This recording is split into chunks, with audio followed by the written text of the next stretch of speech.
waftigii balladhnay uu hogaaminayay madaxweynaha dowladdeegaanka Soomaalida madaxweyne Mustafa Maxamed Cumar ee socdaalka ku soo marayay gobolada Erer iyo Nogob ayaa kadib markay soo gaadheen degmada Garbo waxa ay dhagax dhigeen cusbitaalka Yuusuf Cabdilaahi oo markaasi laga dhisayo magaalada Garbo ee gobolka Nogob. cusbitaalkan oo ka sokow codsiga shacabka ku jiray qorshaha xukuumadda ayaa waxa ku bixi doonta adduun lacageed oo gaadhaysa 50 milyan oo bir waxaana lagu wadaa inay markaasi ka faa'iideysan doonaan bulsho gaadhaysa 2.5 ilaa 3 milyan oo qof oo markaasi ah bulshada deegaanka. waxaana cusbitaalkan Yuusuf Macalin si rasmi ah u dhagax dhigay madaxweynaha dowladdeegaanka Soomaalida madaxweyne Mustafa Maxamed Cumar oo socdaalkan ku wehelinayeen wasiirka xafiiska biyaha ee dowladdeegaanka Soomaalida, wasiirka xigeenka xafiiska caafimaadka deegaanka, wasiirka xigeenka xafiiska waxbarashada, maareeyaha wakaalada dabagalka cuntooyinka, daawooyinka iyo waliba adeegyada caafimaadka ee dowladdeegaanka Soomaalida. mas'uuliyiin sare oo ka socotay xafiisyada heer deegaan, odayaal dhaqameed, dhalinyaro, culimooyin, waxgarad, hooyooyin iyo bulshada qaybaheeda kala duwan ee aagaasi. kadib dhagax dhigga munaasabadda cusbitaalkan ayaa waxa madaxweyne Mustafa Maxamed Cumar cadeeyay in cusbitaalkan uu faa'iido ballaaran u yeelan doono shacabka deegaanka. waxaan saaka magaalada Garbo dhagax dhigaynaa cusbitaalkii cusbaa ee xukuumaddu ay dhisay oo dhismihiisu dhaqso u bilaabmayo, miisaaniyadiisa loo hayo. cusbitaalkaas oo loogu magacdaray cusbitaalka Yuusuf Cabdilaahi oo officially maanta laga bilaabo magaca loo aqoonsan doono. Yuusuf Cabdilaahi waa nin taqaanaan oo deegaanka ka soo jeeda xagga dhisidda maskaxda shacabka iyo haradayga iyo halganka runtii taariikhda dheer ku leh. marka dadku in iyagoo nool la ixtiraamo oo kaalinta ka mid yihiin shacabka la qiro weeyaan. oo qofku dhinto ma oga hadaad maanta dhan qof dhintay aad taalooyin u samayso ma oga. marka in dhaqankaana aynu bilowno in dadku iyagoo nool haddii ay ummadooda u danqadaan oo ay noqdaan dad maaragtay hogaamiyaal bulshadoodu ay ixtiraamayso inaan tusaale uga dhignaan rabnaa. marka isbitaalka asaasaynu ku dhaxdhignay maanta muddo dhowna la bilaabi doonaa haddii alla yiraahdo. wuxuu ka mid noqon doonaa mid ka mid mashaariicda faraha badan ee isleenahay meeshan magaaladan Garbo oo ah magaalo taariikhi ah oo xarun u ah runtii dhul ballaaran xarun u noqon doonta xagga dhaqaalaha. meel fiican ku taasay aragtaan dhul magaalo ballaaran karta oo qurux badan, meel magaranaysa magaalo qurux badan inaan maaragtay sidaan uga dhig lahayn development center. sidoo kale madaxweyne Mustafa Maxamed Cumar ayaa sheegay in magaalada Garbo ay ka mid noqon doonto xarumaha horumarneed ee deegaanka ee markaasi loogu talagalay in lagu horumariyo bulshada deegaanka. waxaan ku fikiraynaa in aan abuurno gobol kasta meelo development center, meelo xarumo horumarineed leeyahay oo biyaha iyo leyrka iyo caafimaadka iyo waxbarashada la isugu keeno, dadkuna ku soo ururaan.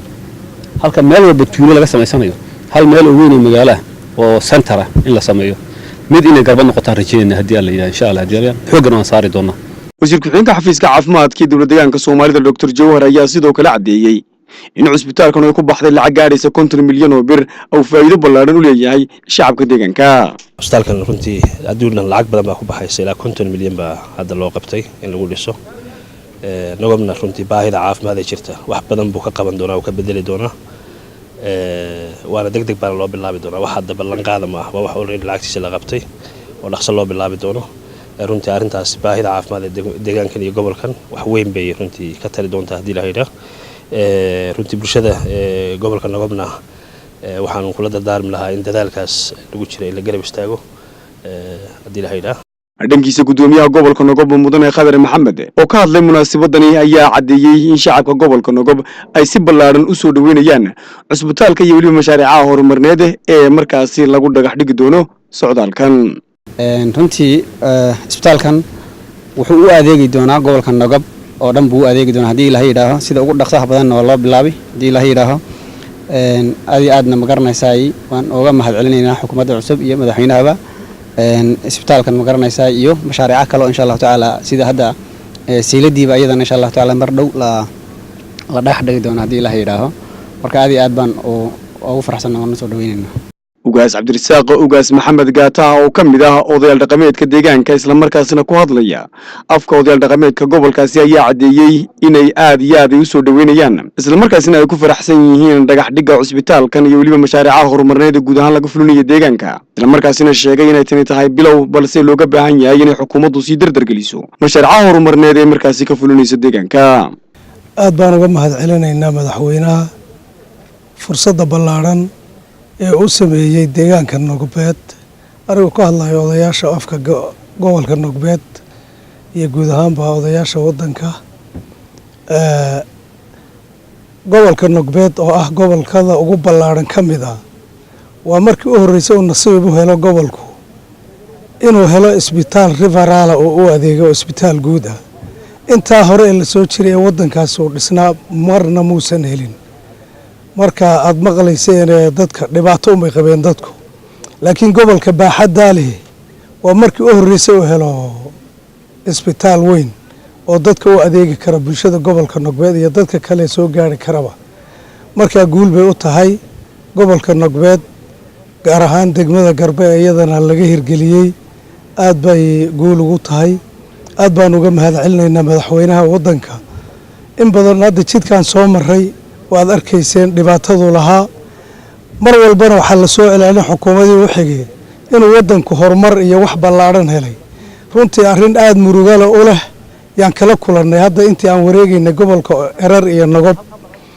waayo waxaanu aragnay ama dadku ay noo sheegeen meel walba ruux meydki iyo dad la qariyay iyo dhibaato dad ku dhacday unbay ahayd. innaba wax horumar ah oo ama wada ama biyo ama wax alla waxaan aragnay ma jiro. waynu isla wada soconay maragmadoon weeye. mar walbana waxaa la dhahay waxbaa loo qabtay xaggay ka baxday faa'iidaa jirtay. marka aad baan u soo dhaweynaynaa isbitaalkan madaxweynaha iyo xukuumadda hadda muddada yar jirtay 8 bilooda soo jeedsiga u soo jeedsadeen waddanka.